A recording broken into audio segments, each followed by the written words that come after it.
Good morning students. हमने अपने पिछले लेक्चर में स्टॉक एक्सचेंज के मीनिंग और विशेषताओं के बारे में देखा था।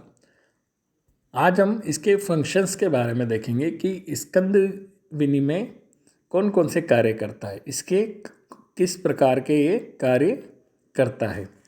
तो वैसे तो स्टॉक एक्सचेंज कई तरह के कार्य करता है, उसके बारे में हम विस्तार से चर्चा करेंगे यहाँ। तो सबसे पहले देखते हैं कि प्रतिभूतियों के लिए नियमित बाजार उपलब्ध कराना, इसका इम्पोर्टेंट कार्य है ये कि ये क्या करता है, स्कंद व्यापार प्रतिभूतियों के लिए एक बाजार उपलब्ध करवाएगा। तो इससे जो भी प्रतिभूतियों के क्रेताओं और विक्रेताओं को प्रतिभूतियों में व्यवहार हेतु ये बाजार प्रदान करती है, और जहाँ ये क्रेता व विक्रेता नियमित रूप से मिलते एवं प्रतिभूतियों का क्रय विक्रय करते हैं।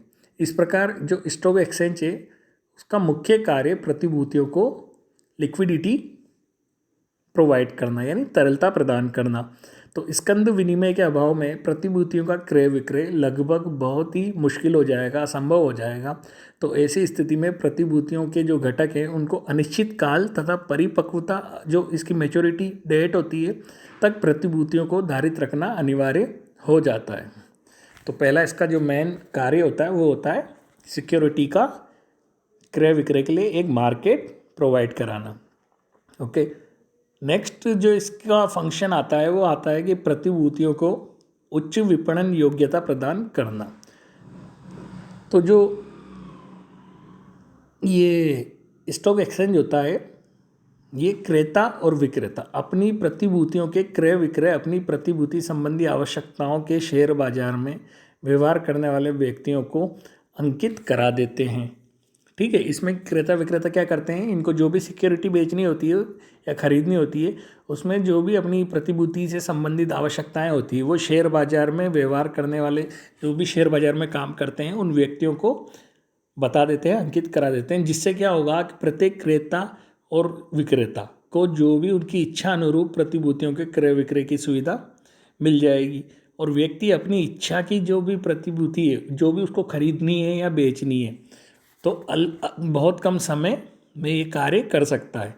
इससे प्रतिभूतियों का क्रय विक्रय बहुत जल्दी हो जाएगा, और सभी प्रकार की जो प्रतिभूतियां हैं उसका जो सतत क्रय विक्रय होता रहता है, यानी कंटिन्यूसली ये इसका परचेस और सेल होती रहेगी। इस प्रकार स्कंद विनिमय प्रतिभूतियों को एक उच्च विपणन योग्यता व उच्च तरलता प्रदान करेगा। ठीक, नेक्स्ट इसका जो कार्य आता है वो होता है कि व्यक्तिगत बचत को गति प्रदान करना। तो ये सामान्य नागरिकों की जो छोटी छोटी बचत की राशियां होती है उनका वे शेयर मार्केट में प्रतिभूतियों को क्रय करने में निवेश कर सकते हैं।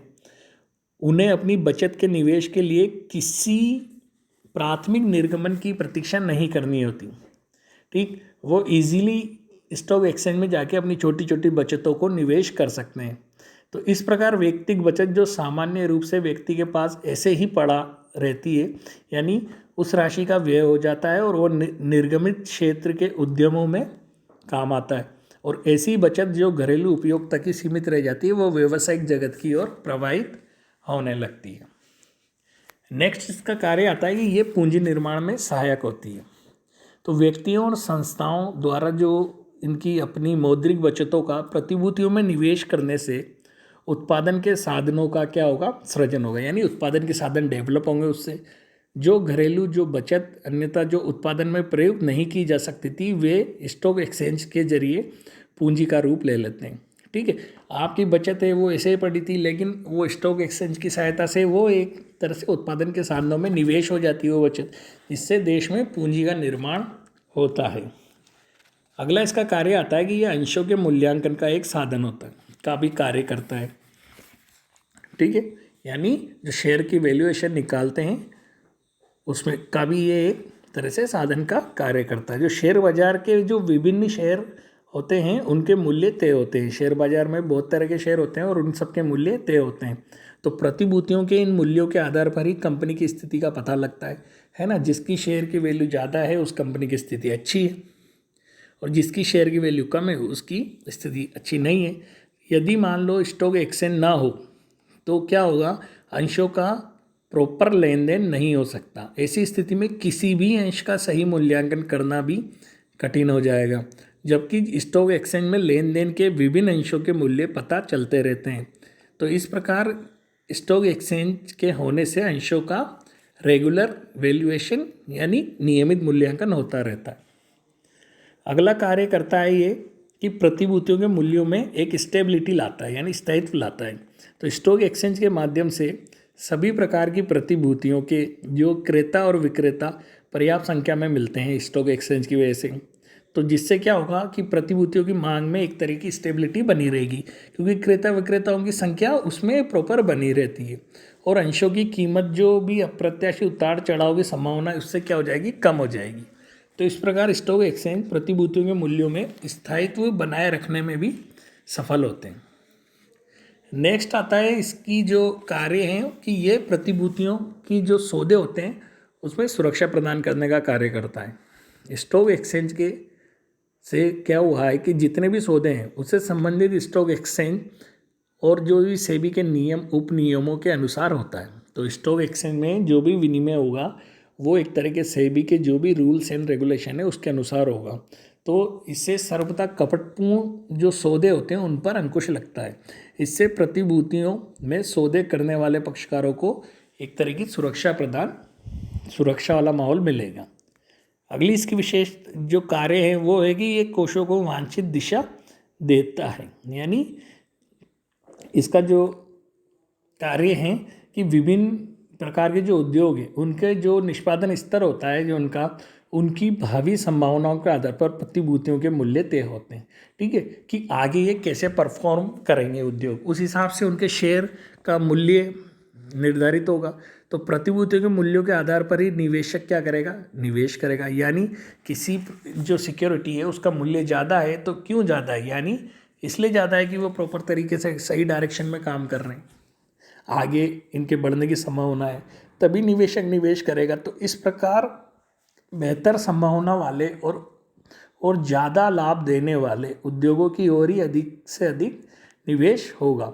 तो समाज के कोष इस प्रकार वांछित दिशा में प्राप्त हो सकते हैं। जो भी तो इसलिए फिर क्या होगा, समाज किस दिशा में अपने कोषों को निवेश करेगा, जो दिशा उसके लिए सही होगी, यानी सही डायरेक्शन में। और सही डायरेक्शन का पता स्टॉक एक्सचेंज की सहायता से वो पता लगा सकते हैं। अगला इसका जो कार्य आता है वो आता है कि प्रतिभूतियों पर व्यापक स्वामित्व।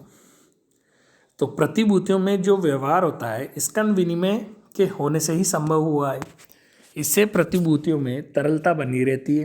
प्रतिभूतियों में तरलता के कारण ही उन्हें अधिक से अधिक क्रय किया जाएगा। स्कंद विनिमय के अभाव में कंपनी में निवेश करने वाले कुछ ही धनी व्यक्तियों द्वारा किया जाता है, क्योंकि तरलता के अभाव में सामान्य नागरिक क्या करेगा, अपने धन को अनिश्चित काल के लिए प्रतिभूतियों में उलझाएगा नहीं।